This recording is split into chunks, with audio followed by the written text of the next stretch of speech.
This is a three-phase motorized circuit breaker. If you look closely on the screen, you will notice that there are 4 poles in total.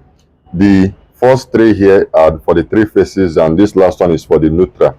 And if you look at the top, there are 2 cables. So by the end of this video, you will understand the 2 modes it has. It has the automatic mode and the manual mode, which I'll be showing you how it works before the end of this video. First of all, these are the 3 phases, and this is the neutral line. The input comes from the top where you have this cable.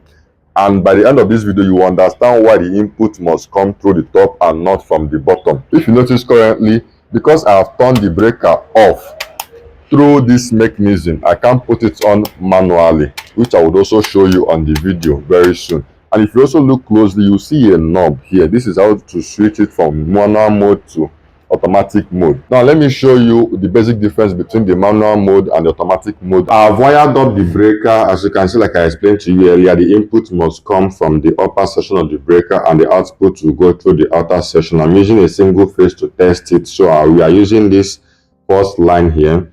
These 2 lines are vacant and our neutral is on the last line, like I explained. Then these are the control cables. I don't know exactly what the black one does, but the red one is the one you use to control the circuit breaker.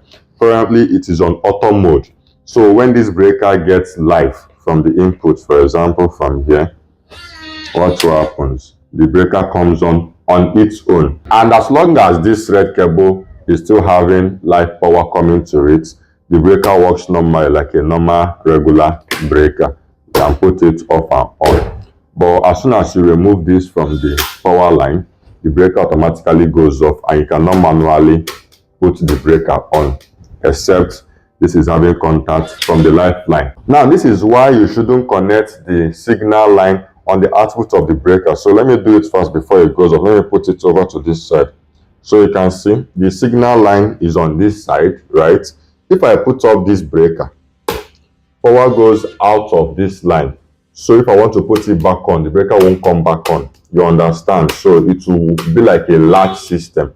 So this needs to be on the live side so that it will enable this breaker to work both up and on. So if I don't want to use this is still on auto mode, I'll just disengage this part. This could be done using a relay or whatever, the way you want to design your system, be it an automatic switch and all that. So you could put this to a lifeline, the breaker comes up, you take it out, the breaker goes off. Now let me show you how the manual mode works. So to switch to the manual mode, you just push this knob to the other side.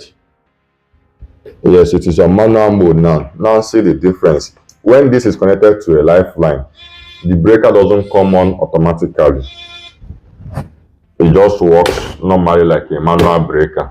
You understand? But when it is on and I remove this from the power line, it strips the breaker off, but it won't bring it back on.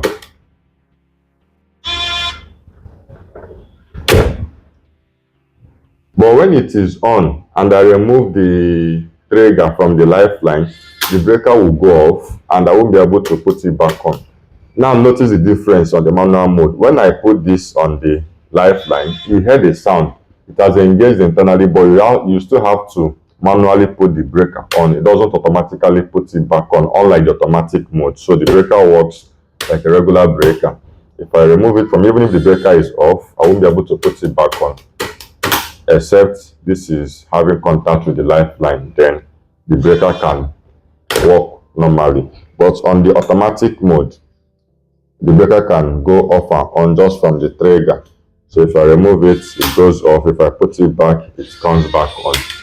So for you to get this breaker, kindly send us a DM and they will supply you wherever you are in Nigeria. On the next video, I will explain some scenarios where this breaker could be utilized in an electrical system. So make sure you click the follow button and like this video so you don't miss the next video.